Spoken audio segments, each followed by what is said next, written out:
स्वागतम to new video. आज हम बात करने वाले हैं एक्वेरियम हॉबी में करी गई मिस्टेक्स जो मैंने करी थी एज ए न्यू हॉबीस्ट, और शायद ये तुम भी कर रहे होंगे मोस्ट प्रोबेबली। हाँ, आज हम इनके बारे में डिस्कस करने वाले हैं और डिस्कस करने वाले हैं कि हम कैसे अवॉइड कर सकते हैं। पहली मिस्टेक, बीइंग इम्पेशेंट भाई, या धैर्य ना होना, जल्दबाजी करना कामों में। तो पहली बात गाइस, ये जो आप हॉबी है फिश कीपिंग हॉबी, इसमें ऐसा नहीं है कि आप सब कुछ एक दिन में कर लोगे। आप क्योंकि इस हॉबी में हम बाकी हॉबीज़ में जैसे कि अगर हम बर्ड्स रखते हैं या हम कभी डॉग्स रखते हैं तो हम उनमें क्या करते हैं, उन्हें ले आते हैं घर पे और हमें एक इकोसिस्टम नहीं बनाना होता। बट हम जब एक्वेरियम लाते हैं तो एक्वेरियम मतलब हम एक पूरा इकोसिस्टम बनाते हैं जिसमें एक चीज़ दूसरी चीज़ को बैलेंस आउट करती है। हाँ, ये पॉइंट मैं आगे समझाऊंगा आपको। तो हाँ, ये जो चीज़ें होती है ना, ये बहुत ज़्यादा पेशेंटली करना होता है। ऐसा नहीं कि मैं फ़िशेस ले आया, अब मेरे को उनसे जल्दी से ब्रीडिंग करवानी है, उन बच्चों को जल्दी जल्दी बड़ा कराना है, नहीं, ये सारे काम नहीं। या ऐसा भी कि मैं टैंक ले आया, अब मैंने फिशेस ऐड कर दी, मैंने सॉइल ऐड कर दिया, मैंने सब ऐड कर दिया, फिल्टर सब ऐड कर दिया, यस अब मैं चाहता हूँ कि ये टैंक चल जाए। नहीं, ऐसा नहीं होता इस हॉबी में। इस हॉबी में सबसे ज़्यादा इंपॉर्टेंट है कि आप थोड़ा सा इंतज़ार करें और पेशेंट से काम ले।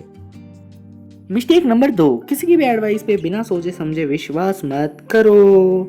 फॉर एग्जाम्पल, इस हॉबी में सबके एक्सपीरियंसेस अलग अलग होता है बहुत बार, और उस बंदे के लिए जो काम कर गया वो ये ज़रूरी नहीं है कि आपके लिए काम करे। Let me explain. जैसे एक दुकानदार का एक्सपीरियंस बहुत ज़्यादा अलग होता है एक हॉबिस्ट से, ठीक है। एक हॉबिस्ट का एक्सपीरियंस अलग होता है, दुकानदार का एक्सपीरियंस अलग होता है, एक ब्रीडर का एक्सपीरियंस भी अलग होता है। जो फिश ब्रीडिंग करता है उसके भी लिए एक्सपीरियंसेस अलग है। बट आपको क्या सूट करेगा वो डिपेंड करता है कि आप कैसी कंडीशन में उस फिश को रख रहे हो, या आपने उसे कैसे रख रखा है, आप उसके साथ क्या कर रहे हो, इन द सेंस आप उसको खाना कैसा दे रहे हो, उसको फिल्ट्रेशन कैसा दे रहे हो, वो वाला।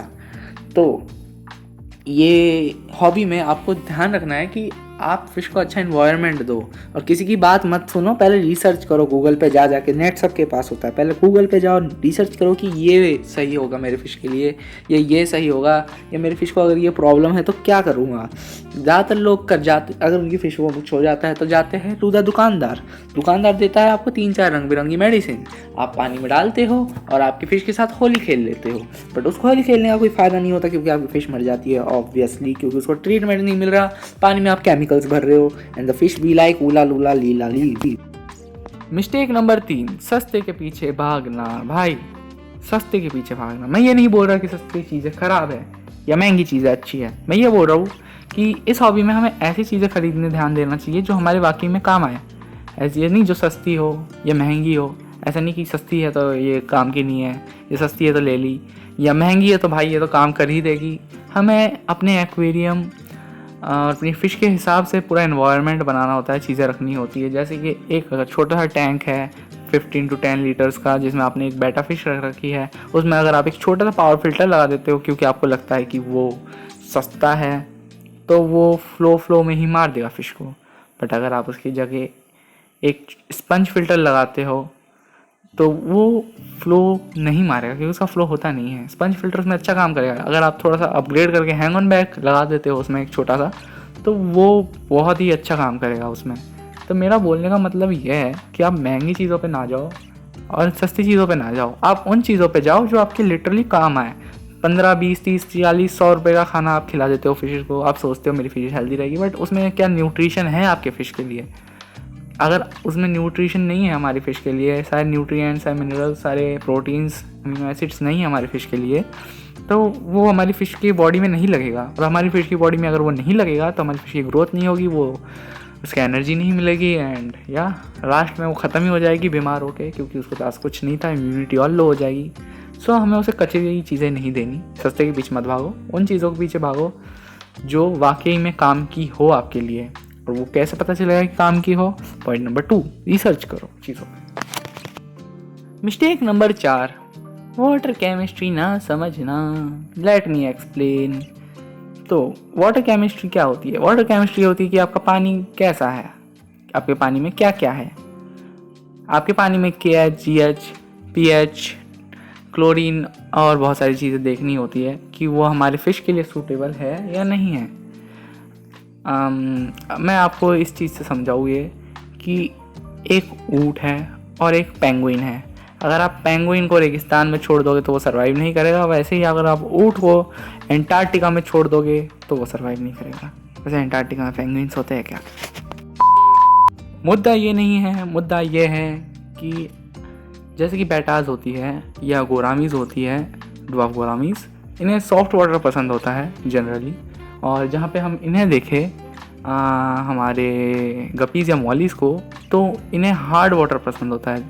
तो अगर आप इन दोनों को बेटास को हार्ड वाटर में रखोगे और गपीज़ एंड मॉलीज़ को सॉफ्ट वाटर में रखोगे तो इन्हें कहीं ना कहीं परेशानी होगी, जिनकी वजह से डिजीज़ हो सकती है और ये अच्छे से सर्वाइव ना कर सकते हैं।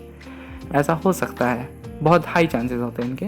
सो हाँ, जनरली उनको इन्वायरमेंट देना वाटर केमिस्ट्री समझ के बहुत ज़्यादा ज़रूरी है। एक और चीज़ कि हमारे पानी में जो हमारे म्यूनसिपल कॉरपोरेशन के द्वारा पानी आता है उसमें क्लोरीन होता है। अब वो क्लोरीन बहुत ज़्यादा हार्मफुल होता है फिश के लिए, तो उसको जब हम उस पानी को यूज़ करते हैं तो काफ़ी ज़रूरी होता है कि हम पानी को क्लोरीन रहित बनाएं कि उसमें क्लोरीन ना रहे। सो उसके लिए हम क्लोरीन रिमूवर का इस्तेमाल कर सकते हैं, और या तो हम उसे खोल के एक बाल्टी में भर के उसे बस खुला छोड़ दो 24 घंटों के लिए, क्लोरीन अपने आप उड़ जाएगा। बट आजकल क्या होता है, क्लोरीन के साथ कभी कभार क्लोरामीन भी हो जाता है, पानी में आ जाता है, तो उसके लिए फिर आपको क्लोरीन रिमूवर यूज़ करना चाहिए जो एक्वेरियम के लिए आता है जनरली। ये मेरी बहुत बड़ी मिस्टेक थी पहले, जो मेरे को लगता था पानी तो पानी होता है, बट पानी नानी याद दिला देता था। तो ठीक है, प्लीज़ वाटर केमिस्ट्री पर ध्यान दीजिए। Mistake number 5, over feeding. तो ओवर फीडिंग समझने के लिए आपको ये समझना पड़ेगा कि जो फिश है ये एक ऐसा प्राणी है कि कितना भी खिलाओ ये और खाएगा, ठीक है। और अगर हम इन्हें ज़्यादा खिला देंगे तो भी इनके लिए प्रॉब्लम्स, अगर हम इन्हें कम खिलाएंगे तो भी इनके लिए प्रॉब्लम्स। क्योंकि अगर हम ज़्यादा खिलाएंगे तो ये बीमार हो जाएगी, बहुत ही आराम से बीमार हो जाएगी, जिसकी वजह से क्या होगा, मर जाएगी एट लास्ट। और अगर हम इन्हें कम खिलाएंगे तो ये कमज़ोर हो जाएगी, जिसकी वजह से शायद फिर से मर जाएगी ये। तो हाँ, हम चाहेंगे कि हम फिश को उतना ही खिलाएं जितना उसके लिए ज़रूरी हो, जितना उनके लिए सफिशिएंट हो।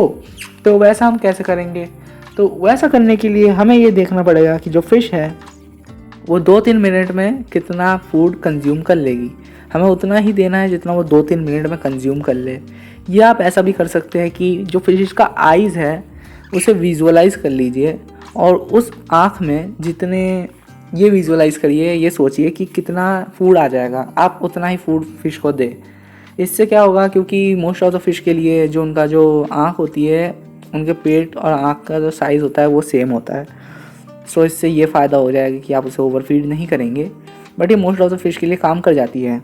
तीसरा जो आपके लिए ऑप्शन है वो है ये है कि आप उन्हें दिन में थोड़ा थोड़ा करके खाना दें। दिन में उन्हें 3-4 बार खाना दें और वो थोड़ा थोड़ा टैंक में जाके उन्हें खाना दें। ये सबसे बेस्ट ऑप्शन है, क्योंकि इससे ज़्यादा फ़िश ओवरफीड भी नहीं होगी और इससे आपको जो फ़िश की ग्रोथ है वो भी अच्छी मिलेगी। और एक और ऑप्शन है ओवरफीडिंग से बचने का, कि आप फ़िश को एक दिन खाना ही मत दें। हफ्ते में एक दिन उन्हें अगर आप खाना नहीं देते तो वो फ़िश के लिए बहुत हेल्दी होता है, क्योंकि उसका जो मेटाबॉलिज्म है वो इम्प्रूव होता है, एंड उसकी जो ओवरऑल हेल्थ है वो इम्प्रूव होती है उससे।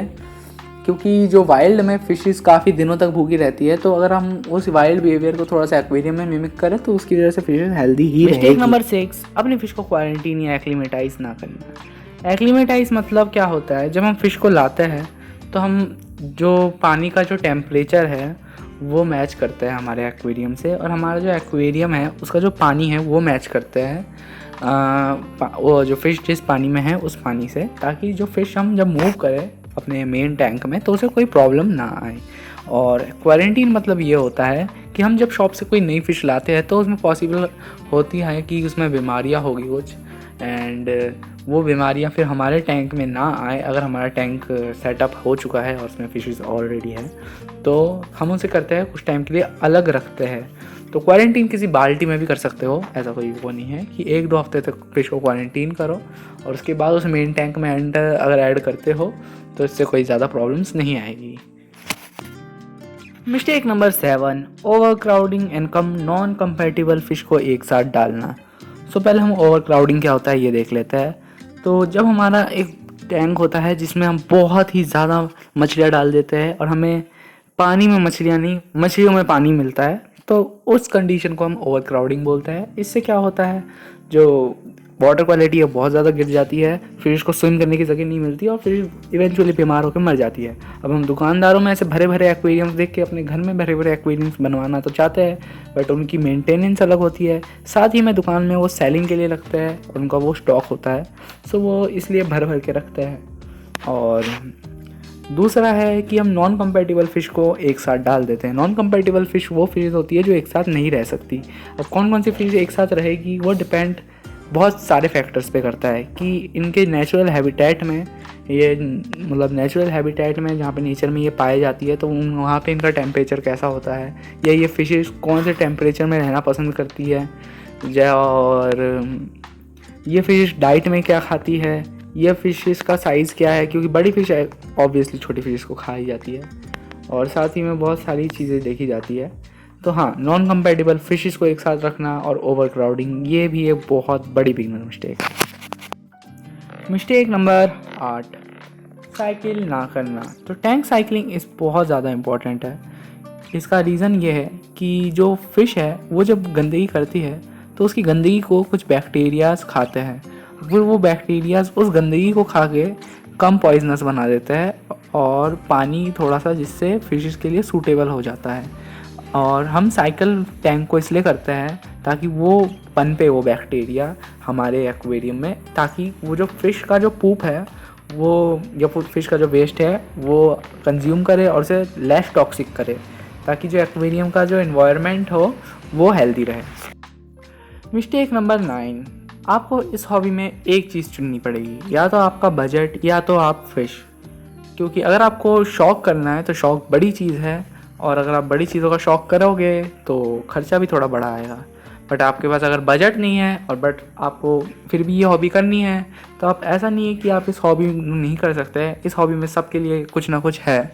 सो हाँ, आप इस हॉबी को कर सकते हो, बट हाँ आपके पास कुछ लिमिटेशंस होगी। मैं कहना बस ये चाहता हूँ कि अगर आपका बजट टाइट है तो आप इस हॉबी में छोटा टैंक लीजिए, एक फ़िश रखिए और उसको ही अच्छे से रखिए। बट आपके पास अगर आप फ़िश को चुनते हैं बजट की जगह, तो आपको उसको सारी फैसिलिटीज़ प्रोवाइड करानी है। उसके लिए proper filtration, proper food and proper चीज़ें होनी चाहिए। सो ये थे कुछ 9 मिस्टेक्स जो मैंने करे थे एक टाइम पे, और मोस्ट ऑफ द हॉबीस्ट कर देते हैं। सो हाँ, इन मिस्टेक्स को अवॉइड करना, और अगर वीडियो पसंद आई तो लाइक कर देना। एंड अगर आप लोगों को कुछ भी पूछना हो तो हाँ, कमेंट सेक्शन खुले हैं।